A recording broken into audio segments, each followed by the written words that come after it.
In this video, we are going to introduce to you some ideas to keep in mind when using images. Let's begin by defining what we mean by images in this context. Images refers to any relevant visual that further develops the research story. This can include infographics, graphics, tables, charts, illustrations, and photos. Relevance is another term we need to define.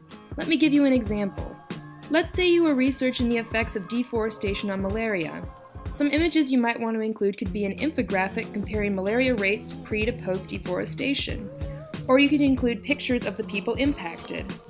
A visual metaphor also works. Using illustrations, photos, or text, you could show a progression of the deforestation.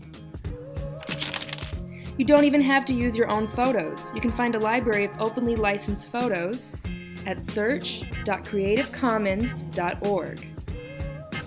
You need to consider visual quality when selecting photos. Things to consider include blurriness. Some is okay, but avoid it as much as possible. Focus. What is the main subject you want viewers to look at? Are they blurry compared to the rest of the image? Cropping. Imagine a 3x3 grid placed over your image. If the subjects you want to include fit nicely into those squares, then you have appropriate cropping. Pay attention to light balance, white space, and color. A simple image editor, like iPhoto for Apple products, has tools that adjust to this quickly. Adobe Photoshop for both Windows and Mac is another good option. But try to avoid editing at best. Continue looking for other images that already work well for what you need to do.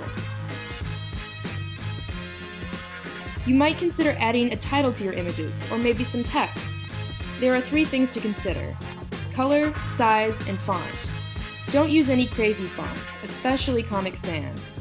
A sans serif option, like Helvetica, looks more professional. Your choice of color depends on how visible it is compared to the background it is on. Make sure viewers can see what you are writing. Also, play with sizes and styles to see what sends the right message. Alright, best of luck finding images.